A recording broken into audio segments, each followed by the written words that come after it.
Hi, everyone, and welcome to this webinar. For those of you that are waiting for Keely, I am bringing her on right now, so she will be a part of this webinar any second now. I just invited her to share the screen. But for the rest of you, welcome. My name is Dr. McLeese, and I am a licensed psychologist and certified sex therapist. And there's Keely. Hey, Keely. Hi. It's good to see you. Nice seeing you. So Keely and I are going to be talking today about communication and specifically how your relationship can be improved when you learn some new communication techniques. So that's what we're going to be doing. Keely, tell us a little about yourself and what you do on your website. So I am married to Austin, and we have 3 boys. They are 12, 11, 6, and I have been blogging at Love Hope Adventure now for 5 years. So I talk about communication in marriage, intimacy, and we just like to help couples, overcome those battles. Awesome. I love it. I love it. And I know that communication is one of your big things that you talk about. So that's what we're going to do tonight, guys. And I see that there's already a question in the chat. So thank you guys for that. We're going to jump in and start covering some topics, and we're going to come to that question as well, too, so we can hit on it. And anyone else that has a question, feel free to use that chat box. That's how we know that you have questions, and we're happy to share those answers with you. Y'all, I'm taking my shoes off right now because I'm tired of wearing them. But so, Keely, go ahead. Tell us, maybe your number one communication tip that you like to give couples.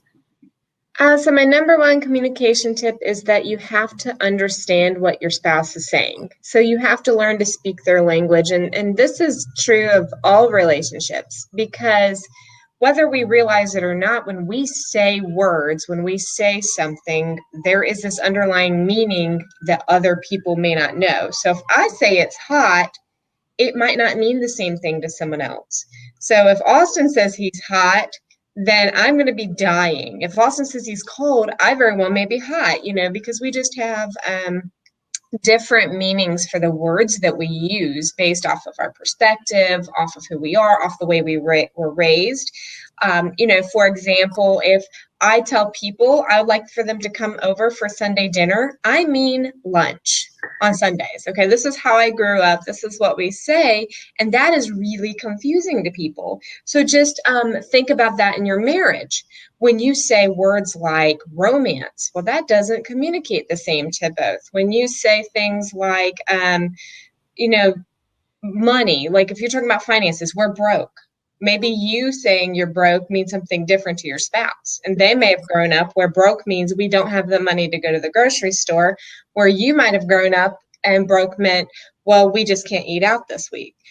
So really fully understanding what your spouse is communicating through just even basic words and concepts. That's my biggest tip. Yeah, that's so good, too, because couples can miscommunicate without meaning to because of having different meanings for those words. I think the example of the dinner at your house is hilarious, because you're right. If you were saying come over for dinner, I'd be like, okay, so I guess you mean like 6 or so we'll be hanging out. So that's really funny. But then also just the truth of intimacy and romance and how those can mean different things to a husband and wife. And even beyond that, I think of love and respect. Like there's this whole book about love and respect and how you show that to one another. But a lot of times guys don't understand what a woman means when she says, I want you to love me. Just like we women can have a really hard time understanding what it means to our husbands who say, I need you to respect me. So yeah, that's really great. Do you offer tips and tricks to the couples that you work with for learning to communicate along those lines specifically? Well, what we try to tell couples to do is to write down those key words, those main things, and actually define them for each other. Honestly, creating a little bit of a dictionary. For example, one of the words Austin and I had to define was relax, because relax to me means go out of the house and do fun things. Relax to him means sit on the couch and never get up. So for years, we fought over what it meant to relax because we just had different perspectives. And if a couple will actually sit down and write out, what do we actually mean by this word? What does this word really mean? Then it helps you. And the other thing that I tell couples is you have to understand yourself.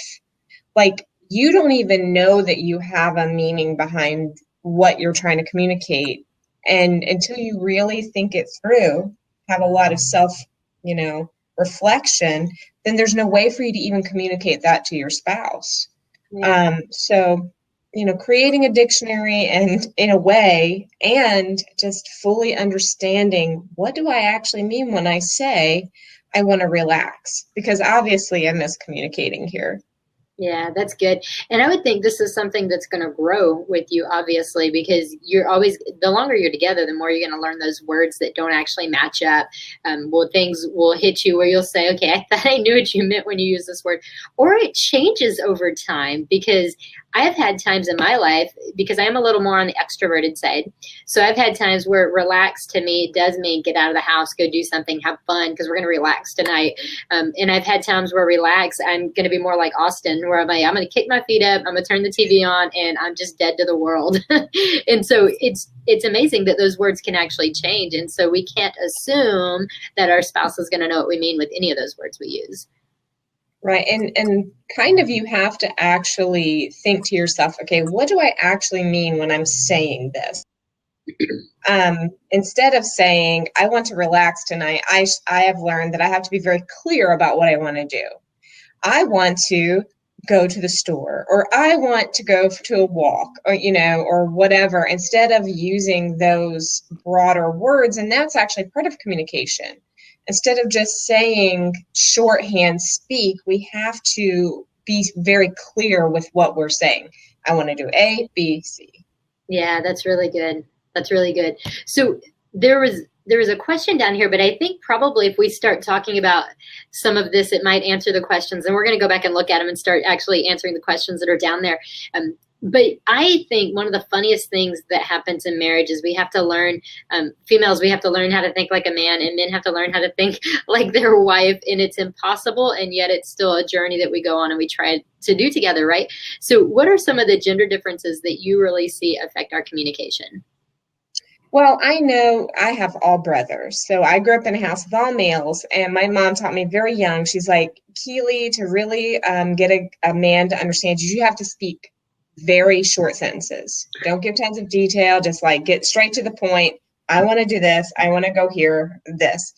Because women can be so verbose. We can just say a lot of extra stuff that isn't necessary. And by the time we get to our point, our husband is like, but what were we talking about? Yeah, that's really so women just want to talk. We just want to relate. And sometimes our husbands, we start sharing a problem or sharing about our day, and they're like, oh, we want to fix this now, because obviously you're sharing this with me because you want me to fix it. And you're like, actually, I'm just trying to have a conversation. That's what's happening right now. For sure. Statistically, I've read that men need to say about 7,000 words per day. So based on that, what would you guess women need to say per day? Oh, I don't know. At least double. It's triple, believe it or not. So yeah, women need about 21,000 words a day. And the verbal centers inside of the brain for women are much larger than they are for men. So men really do just shut down if it's too many words. So like you're saying, those short sentences, it really is important, because men don't have the capacity to hear our 21,000 words that we need to speak in a day, which highlights the importance of friendship too, ladies. But yeah, men really can't handle that. And I had seen actually one of the questions said something about that, that my husband zones out or changes the subject, and how can I fix that? And I think that's key, the way that you were just saying, if you'll do kind of these shorter sentences and stay really on track. And it is so hard for women to do that, because we have a lot of details we want to add to every story, because to us, they're important. Did you want to add to that? I just saw a chat come through. Hey, Jack and Robin, nice to see you guys here. I can see that. Well, I think the other thing that women have to understand is that sometimes we are just talking through a problem or talking through a situation because we need to get that out. And it's okay if your spouse doesn't catch every word of it. There's plenty of times when Austin is sharing something with me, and I am not going to walk away and remember everything or understand everything, even if I'm really trying. I'm not always going to walk away with that. And it's okay, because he needed to share that, and I was another person there. Not to say that I'm distracted on my phone or not trying to listen, but it's okay if later on he goes, remember when I told you about this thing? And I'm like, no, I don't. And women tend to get really offended by that because they're like, well, I just said 25 things to you and you didn't remember it. So it's really important, I think, for us to recognize what is really important that my spouse get right now. Yeah. And whatever that thing is, I'm going to say it so directly, there's no question about what I'm saying. Yeah. Like, I want you to take me out on a date this Friday night at 5 o'clock to this restaurant, and here's the address, and we're going to order this. I mean, and then you put it in their Google Calendar too, right? So the alert comes in 48 hours in advance. That's right. When you text them that morning. Right. Don't forget our date night. Yeah. That's so funny because, in our busy world, I think men and women both struggle to remember some of those important things that spouses ask of one another. And we get distracted. And so it's key to try to make sure that we're really listening to each other when we talk. I actually did this the other day, and afterwards I'm like, I am such a punk. And so I come home from work. It's been a long day. And my husband said that he had a bad day. And I'm like, oh, okay.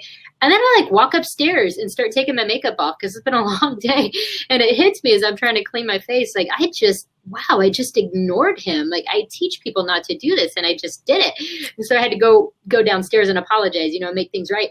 But we definitely have to learn how to not let our feelings get hurt so much when a spouse does that, because it's the natural order of things, unfortunately. We should keep working on it. But when we know we've offended someone, or when our spouse has offended us, it's a good idea, like you said, to not make a big stink out of it. Right. And I think it's always good for a couple to kind of come up with a catchphrase of some kind when they are doing the thing that bothers you. And then you make a joke out of it. So Austin and I have this thing where, I say a certain phrase to him when I know that he's sort of taking this attitude towards me, and it helps him go, oh, wait, she doesn't hate me. She's not after me. She's not out to get me or whatever.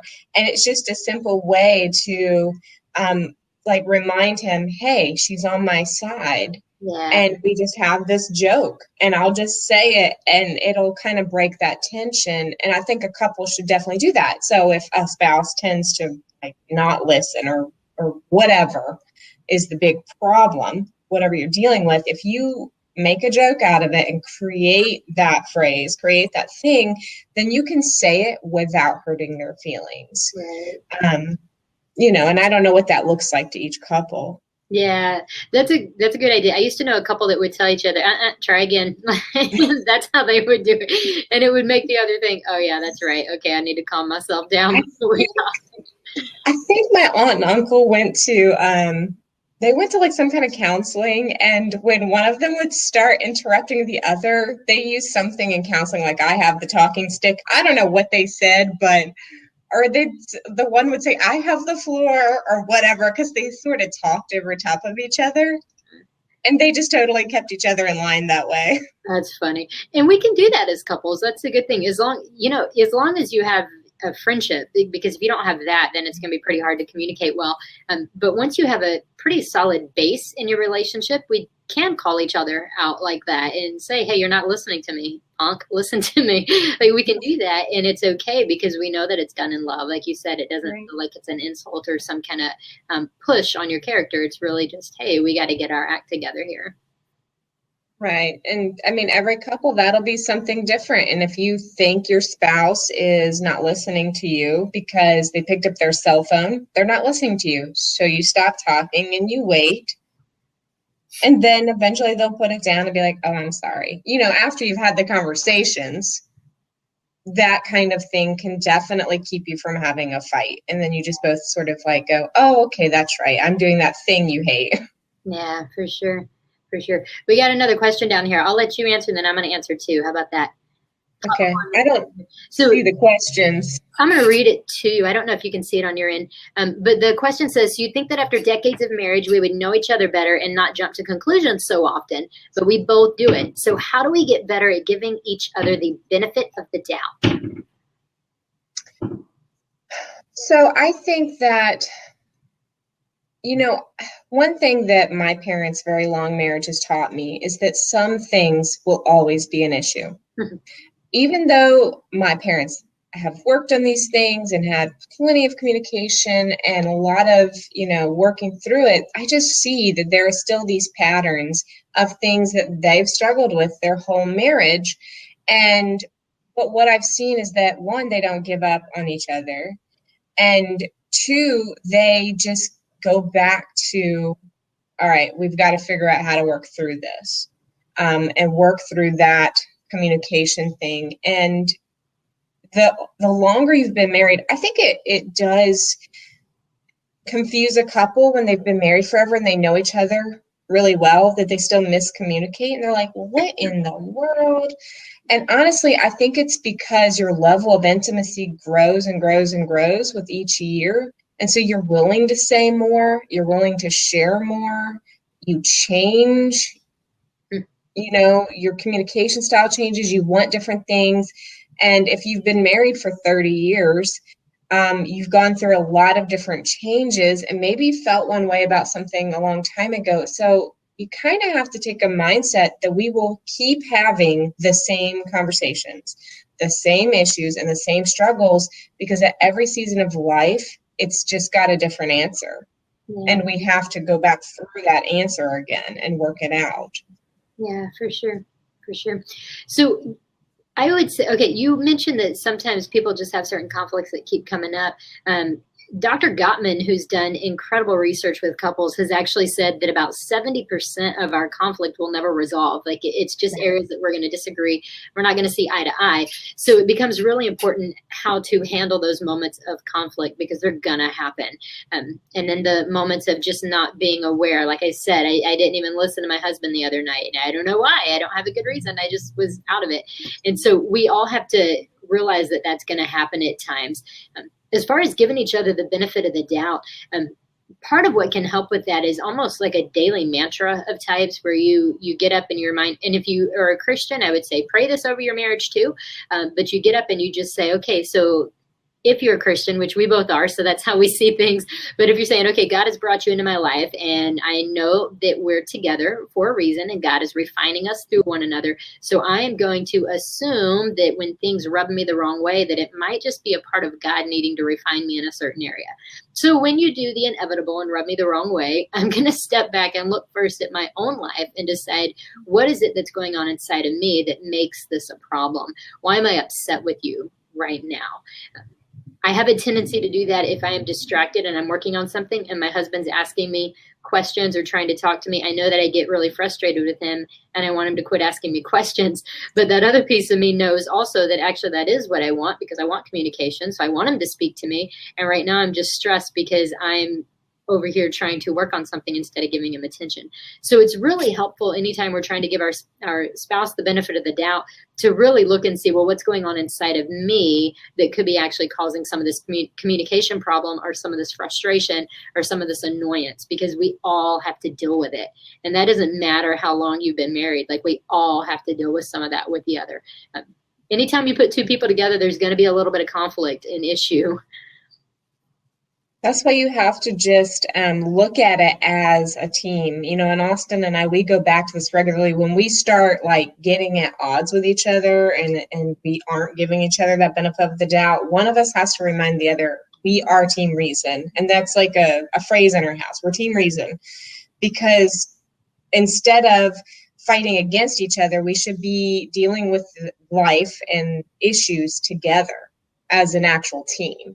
Yeah. Versus, he's out to get me, or I'm out to get him, or whatever. And it's so easy to feel that way. And I honestly don't know why. I'm sure there's psychology behind it, because I don't feel that way with other people, but sometimes I can feel that way with my spouse. Yeah. I think honestly with our spouses, we kind of expect something that can't happen, something that they can't give us. So a lot of times, like if your friend is busy, you're like, they're busy. I get it. We'll hang out later. But a spouse, we kind of expect them to be readily available whenever we need them. Not just readily available, like physically, but mentally, spiritually, they're there with us all the time. And so a lot of times, and part of that may be because we know we become one in marriage. So we want our spouse to adhere to some kind of certain behaviors. But the truth is, marriage is a refining place too. And so we're never going to get to the place where our spouse completely knows us, or can take care of every need. And really, part of that, I think, is because God wants to still be the one who does that. And so if I ever get to the place where Jacob meets my every need, I really have no need for God anymore. Like, it's just me and him. And that's not, first of all, it's not healthy. It doesn't glorify God, and it doesn't really support the reason we have marriage, and that's to become a little bit more like Christ. I mean, we're learning about the church, and we're learning about Christ in the church when we do marriage. I agree. And I think that if you go into a marriage thinking this relationship is here just to make me happy, you're going to be highly disappointed. Because, like you were saying, it is a refining process. And until you allow someone to get to know you as intimately as your spouse does, you probably could go around very easily thinking, I'm a great person. But the minute that you really get deep and intimate with someone, then you realize, gosh, I'm not that great of a person. In fact, I'm a really horrible person at times. And, you know, I felt the same way when I started raising kids. I thought, well, I'm a pretty good person. And I start raising kids, I'm like, I am horrible.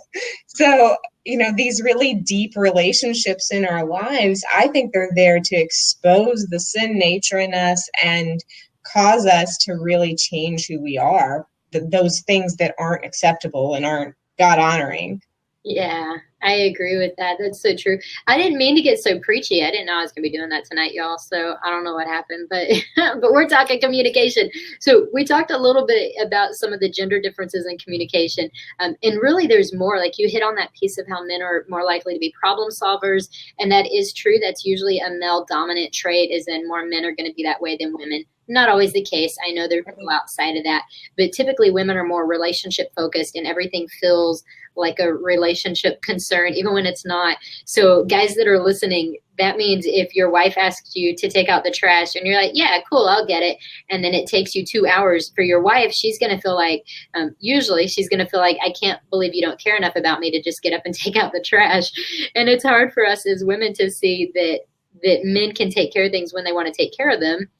Because we have our timetable and we have our expectations of when that'll happen. But I see that causing a lot of problems with couples. Do you see similar in your work? Absolutely, because, and Austin and I, we always say it's not about the socks. You know, you just, because there's this communication that you have and you don't even realize it. And we sort of draw this parallel. You have one spouse who maybe they're the person who works outside of the home or isn't the main home manager, and they leave their socks on the floor. And then you have the main home manager walk by and think, I can't believe they left that for me. I can't believe they disrespect me or think I'm their maid. And really, in reality, the other person has zero care about socks on the floor. And they are communicating something they don't even realize. And we just tell couples, it's not about the socks. It's not about the socks on the floor. It's the fact that the other person feels devalued because of what that action represented to them. And the spouse who put the socks on the floor has no idea whatsoever. Yeah, that's a good one. In fact, I bet if we were to do a show of hands or take a survey, I think probably every couple alive has that issue. Someone's leaving the stupid socks on the floor. Someone's doing it. So in my marriage, it's not me. I won't say who it is, but it's not me. But we all have that. I leave all the lights on, so that's my issue. And we talk about all that all the time, how I leave all the lights on. It drives my husband nuts. So we all have our little things. But you're right. It's those little day-to-day annoyances that can sometimes make us feel like you don't hear me. You don't know what I'm saying to you because I've tried to have this conversation with you, and yet you still do this thing that I really don't like. Right. I mean, Austin and I used to miscommunicate about money a lot because he was the sole income earner for many years. And so if he would come into the house and say to me, because I was the main purchaser, he made the money and I figured out how to spend it as wisely as possible to make it stretch. But, you know, we lived off of a pastor's salary for years, which is very difficult to do. And so he would come in and complain because we didn't have fill in the blank. Oh, we don't have any ice cream, or we don't have any of this thing. And then, of course, now I feel attacked because I feel like I'm being told I didn't manage the money well. So I'm like, well, why don't you make more money? Which he's just saying, really, we don't have this thing. It wasn't ever personal towards me, but I took it personally because that's my responsibility. Yeah. And then I would make a statement it was a real statement. I mean, it was a fact. If you could make more, we would have this. I'm not mismanaging the money. So now he's taking it personally because it's his job to make the money. Yeah. Yeah. Hey, Jay, it's good to see you here. So he's saying, meanwhile, he probably felt bad for not providing more. And that's he did. true. Because, I mean, that's totally 100% true. Because a lot of times men do feel like, well, whatever I bring into the home financially somehow describes who I am as a man, which is interesting. Again, men are task oriented, right? So if I bring home money and my family is safe, then I've done what I need to have a good relationship and have a good family situation. Where women are so family focused that a lot of times we're like, hey, I can eat beans and rice for the next week. Totally cool, as long as you're home to hang out with me.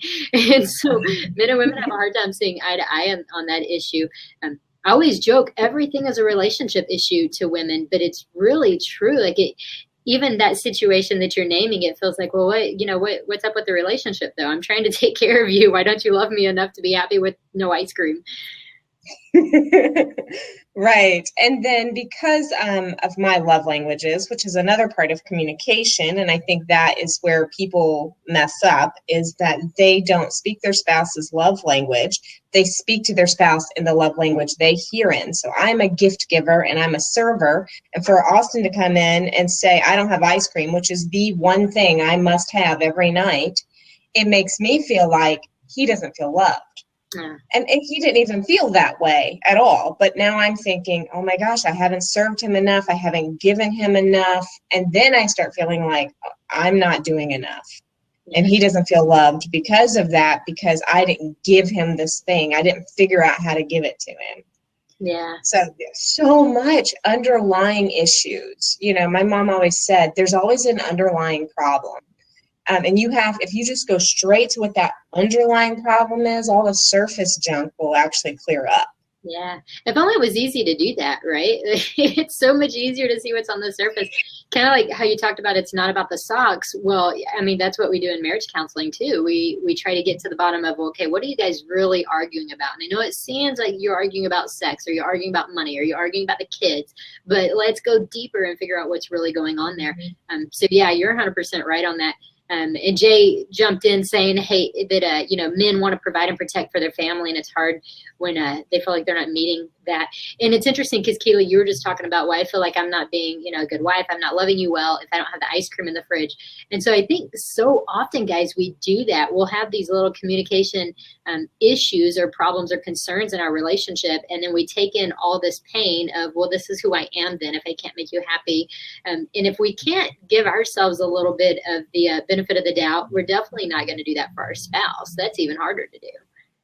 Well, and typically it also just feeds that insecurity. I mean, it's obvious, he already felt that pressure, not earning enough, and knowing that we were struggling financially. And I'm feeling a lot of pressure and guilt because I can't figure out how to make it work.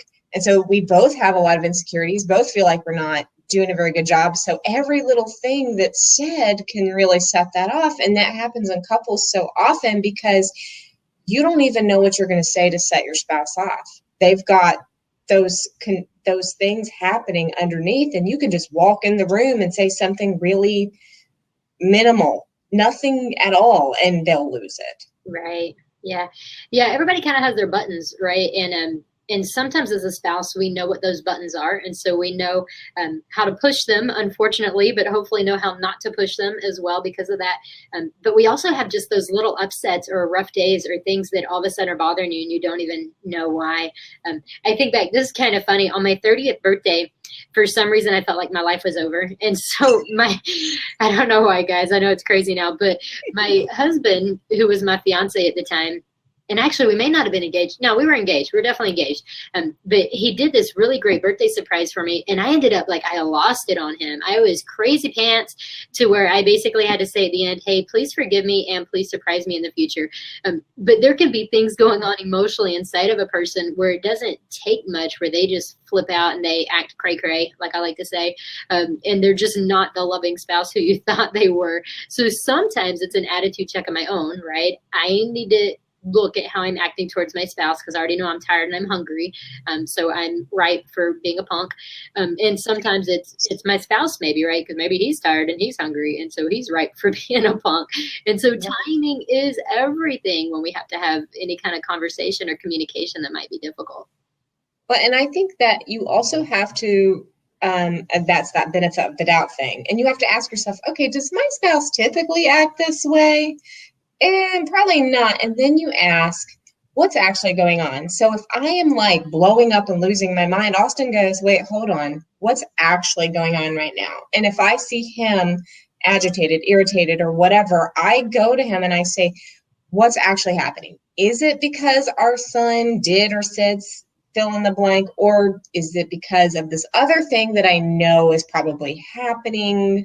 You know, some other stress is happening. And if you don't take it personally, if you say, you know what, I'm not going to take this blow up at me personally, because I was really bad about that. If Austin was irritated or agitated or frustrated, I take it personally. It's not even my responsibility that he is upset because he can't get a jar of pickles open, but I'm feeling it. You know what I mean? So you have to stop taking it personally and go, okay, what's actually happening here? Yeah. And instead of thinking, well, his anger is directed at me because I bought those pickles and now he can't get them open. I should have bought a better jar. And I know that sounds silly, but that is totally what's happened in our marriage plenty. Yeah, that's funny. So maybe taking responsibility when you're not supposed to. Exactly. I'm really bad at that. Yeah, I can do that too. Jay mentioned, so sometimes I feel hurt because I don't understand the other person's perspective well enough. So if you guys don't know about empathy, empathy is incredibly important to practice in a relationship. And a lot of times people confuse that with sympathy. So sympathy would be, I know how you feel because I've been through something similar. And empathy would be, I know I don't know how you feel, so I'm going to listen to what you have to say so I can know how you feel. If you've ever lost a relative, sympathy is when people send you cards and say, we're sorry for your loss. Empathy is when they sit with you and they say, tell me how you're feeling. There's a difference between the two. But having that empathy is key to being able to understand your spouse. And it goes back to that not taking offense, right? So if you can't open the jar of pickles, I'm not going to blame that on myself for having a bad jar.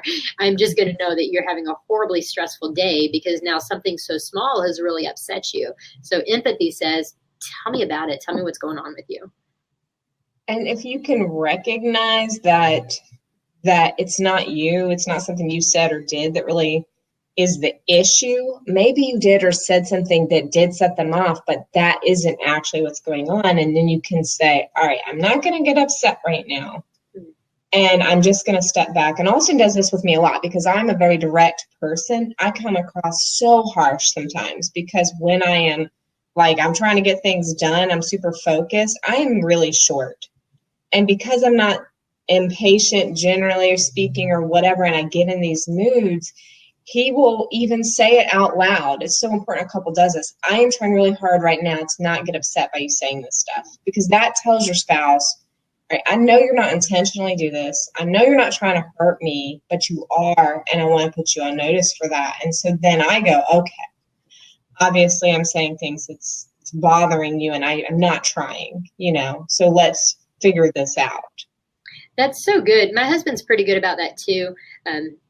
Letting me know you're going nuts on me. You need to chill. So he's really good about letting me know if I'm doing something that upsets him.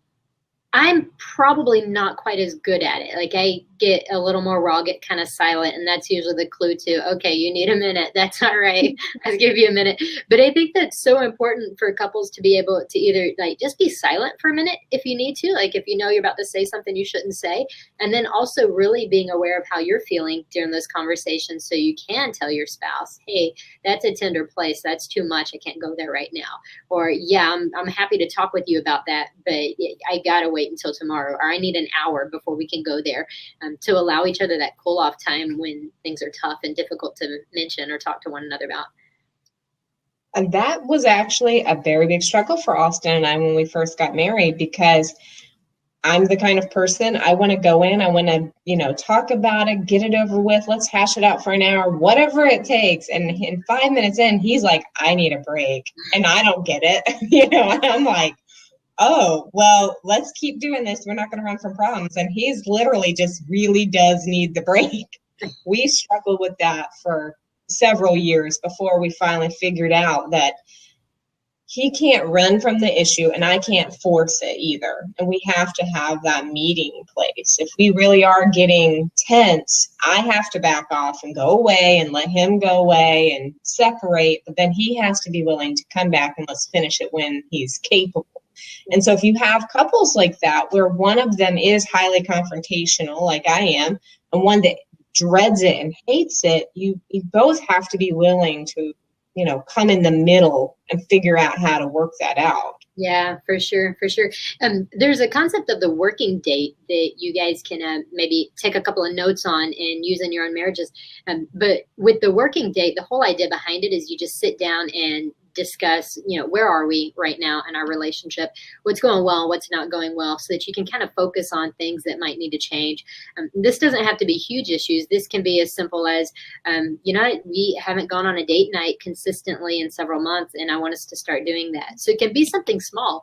It could be, we haven't had a vacation in 4 years, and I think it's time we start setting aside money to plan for one. I mean, it can be little things, or it can be bigger things, like, you really hurt me the other day when you said this, and we need to talk about it and figure out how to make this better. But that's what a working date is. It's all about sitting down and working on your marriage. The whole idea is communication. And by the way, I always tell people, don't have these hard conversations in your bedroom. Your bed should be for sex and for rest, not for conflict and not for arguing. So find somewhere in the house to have your tough conversations, not in bed. That's just usually, you don't want to make the bed a sour place. It's also a recipe for disaster for you to start having those late night conversations before you go to bed and you're tired and now you're all worked up and no one's going to go to sleep because you've been fighting. Right, exactly. That's so true. We're just not at our prime if we're tired. And so to bring in those tough conversations, you're right. That's a horrible time for it.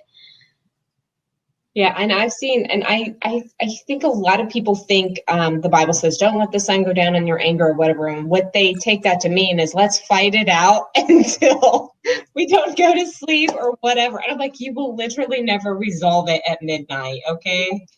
Everyone turns into a pumpkin at midnight. Let's be done. Yeah, for sure. Yeah, and I've heard some people say, too, that if we were really to take a look at that, since the Jewish calendar would have been like sunrise, or what is it, like 6 to 6 something? I know. Or something. Yeah, but there's a specific time. And so if we look at when that was written, probably if we're really not letting the sun go down on our anger, then, I mean, my goodness, we'd stop talking about stuff at 8 p.m. or whatever it is. Sunset to sunset. Thank you, Jay. Yeah. Shady's. Shady knows. Jay's our theology master online tonight, y'all. But yeah, so if we're really literally not going to let the sun go down, then clearly we couldn't have tough conversations after 7 p.m. right now. And so if that's the case, then there's got to be more to that statement than what it sounds like it is.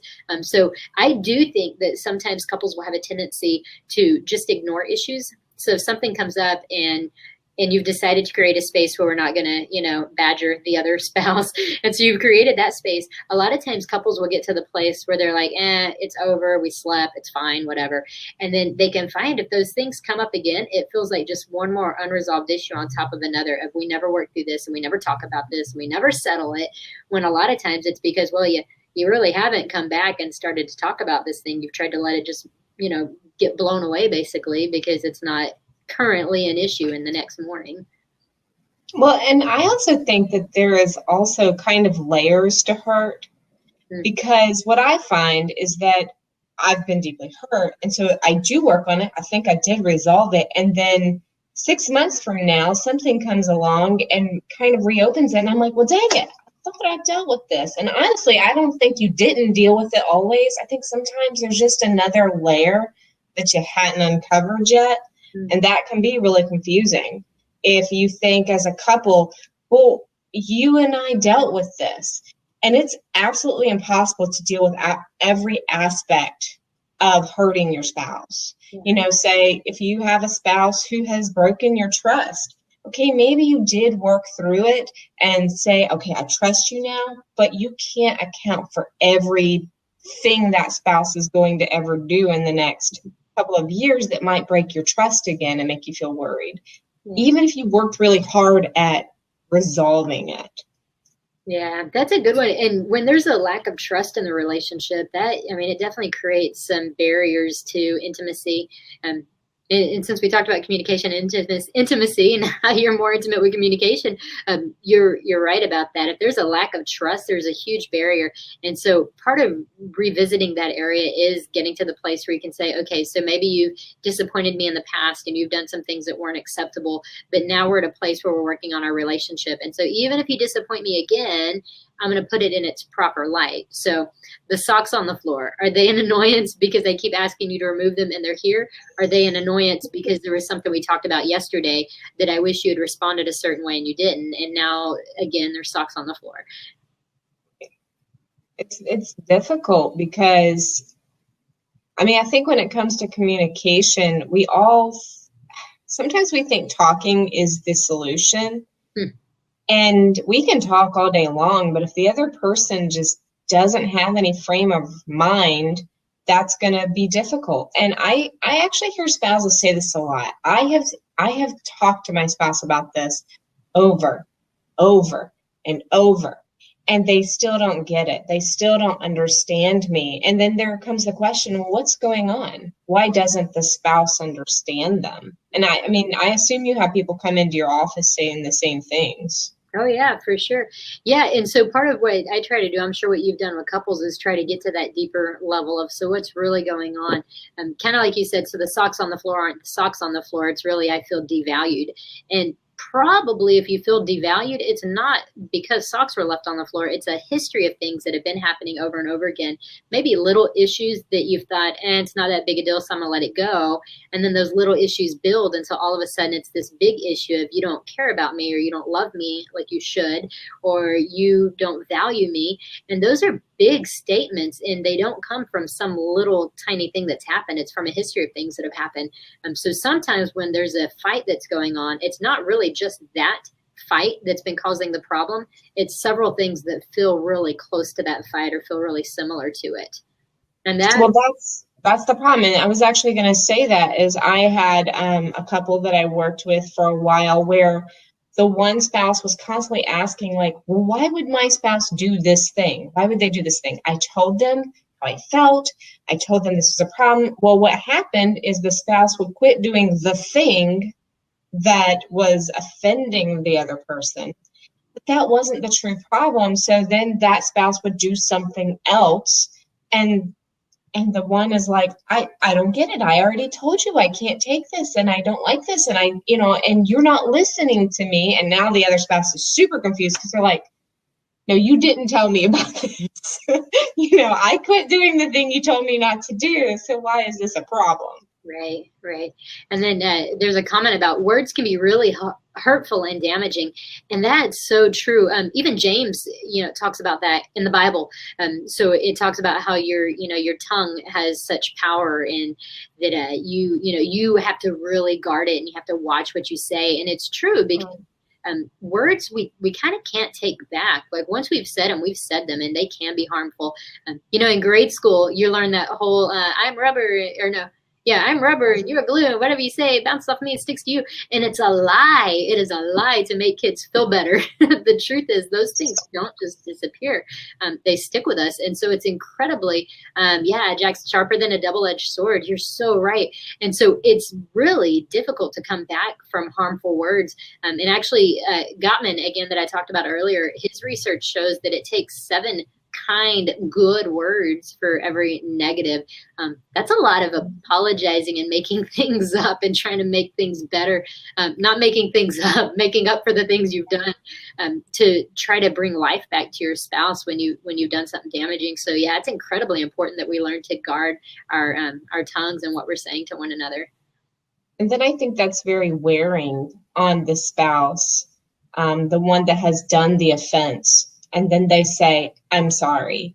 And the other spouse actually doesn't accept it. And they're like, I don't know what to do now because I've said I'm sorry. I really didn't mean to say or do, or maybe I did, but I really feel bad about that and I shouldn't have. And will you forgive me? And then, the offended spouse just has a very hard time accepting it. And then you have couples get into that difficult place because now they feel like there's no resolution.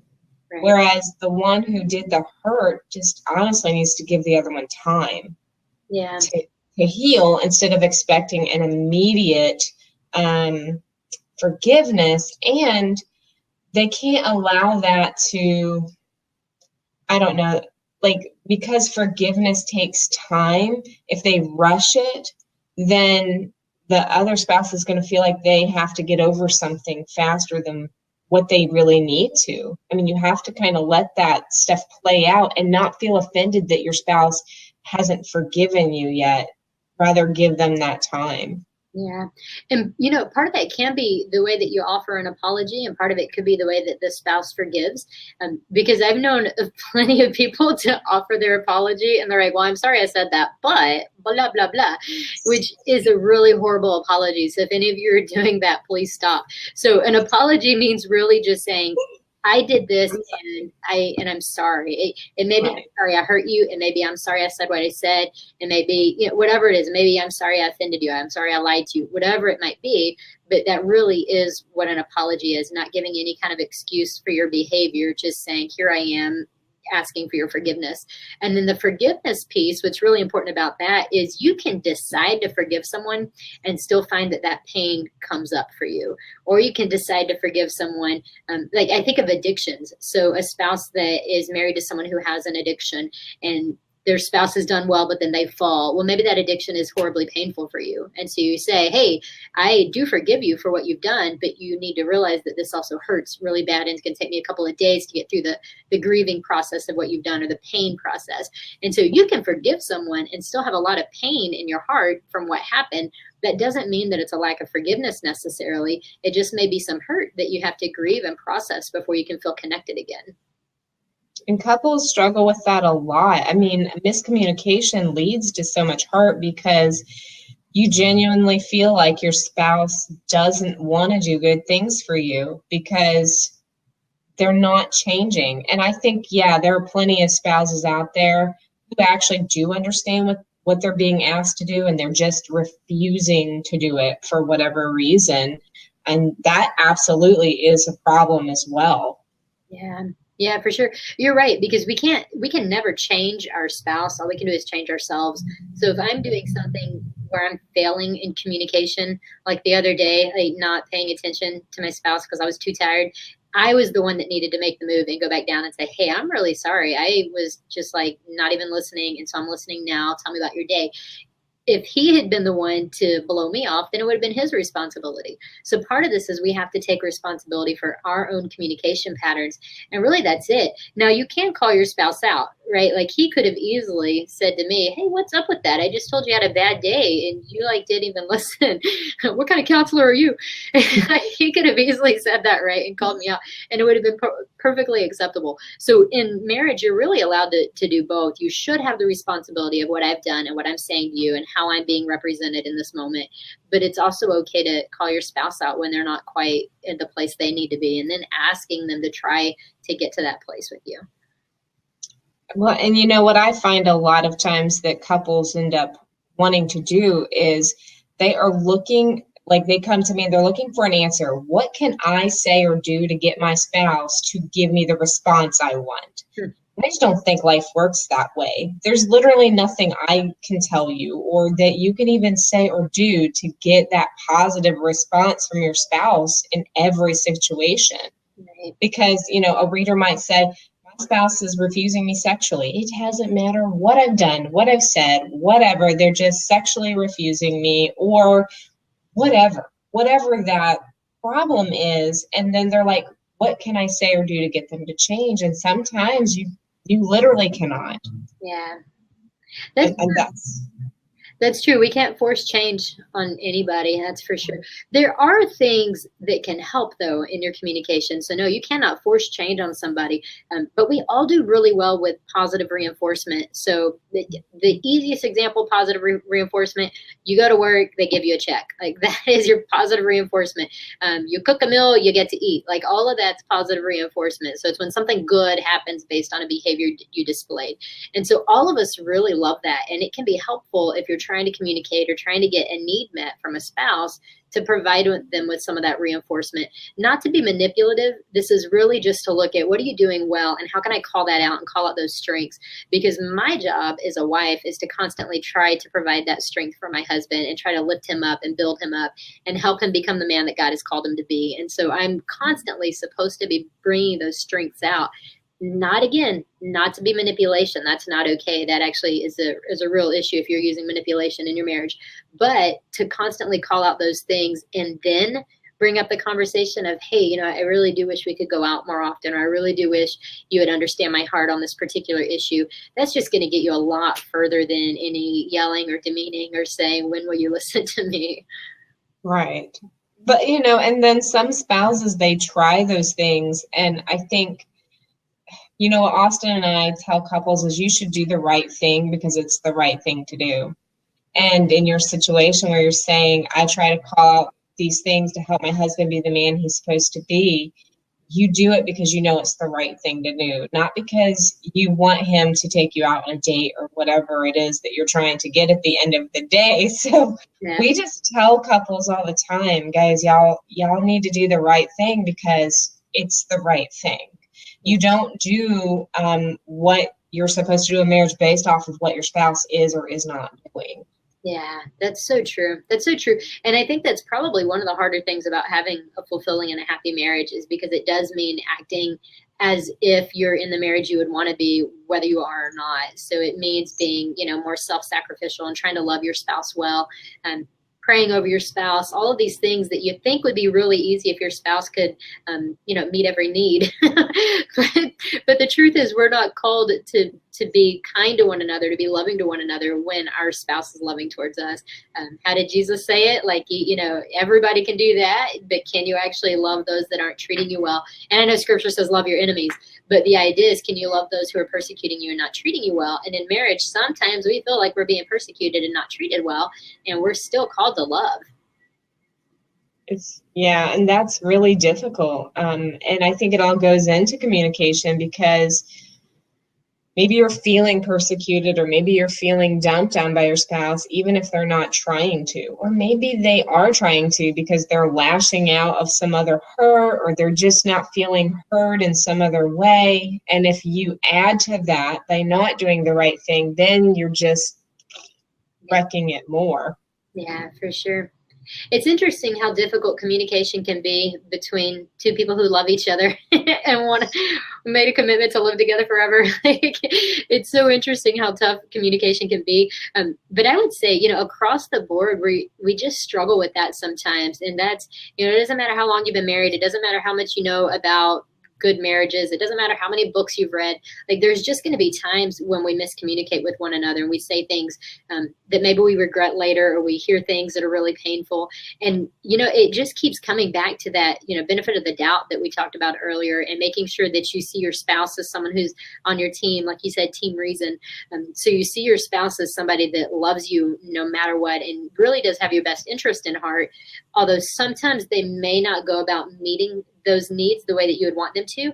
But the idea is to keep seeing your spouse as someone who really is trying to meet those needs. And then the hope is that you can approach them in a way that feels softer in your communication because you do expect that they love you and care for you. Yeah. And, I think another thing that happens with the communication issue is having unmet expectations.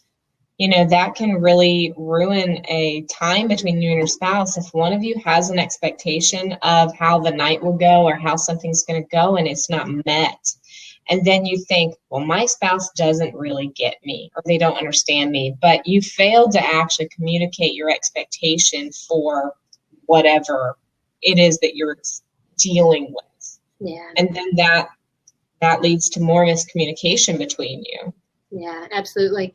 So guys, you got about 6 minutes. If you have a quick question, you can type it in. And then Keely, I'm going to ask you to leave us with one big tip, and I'm going to do the same. So I'll go first so you have a little second to think. But with the expectations that you just talked about, I have a colleague that likes to say expectations are planned disappointments. And so basically what he's saying, if you start putting these expectations on your spouse, you can just expect to be disappointed because most of us can't meet the expectations that others put on us. So the idea is to love your spouse regardless of that and try to get rid of some of the expectations. So that was just a point, though. That was not my assignment for you guys. So what I would tell you guys to do, if you're really trying to practice loving your spouse and seeing the best in them, or remembering to give them the benefit of the doubt so that you can overall improve your communication, then I have a 30-day task for you. So I didn't look at the calendar to see what 30 days are from now, but we'll just say around April 20th or so, so past tax day. But start keeping a little notebook of this is what I enjoy about my spouse, this is what I love about my spouse, and do everything you can not to repeat something day by day. So look for something that you love about them. It may be something they did that day that isn't part of their character, or it may be something that you just know is their character, even if they're not showing it because of stress or whatever. But take 30 days to write down something like pleasant, life-giving, affirming, something about your spouse every single day.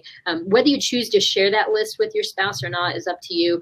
But the idea is just to get into this mindset where every day you're thinking about positive attributes of your spouse instead of negative, so that you can keep your focus more positive. All right. What about you, Keely? You got a little piece of advice for our listeners today?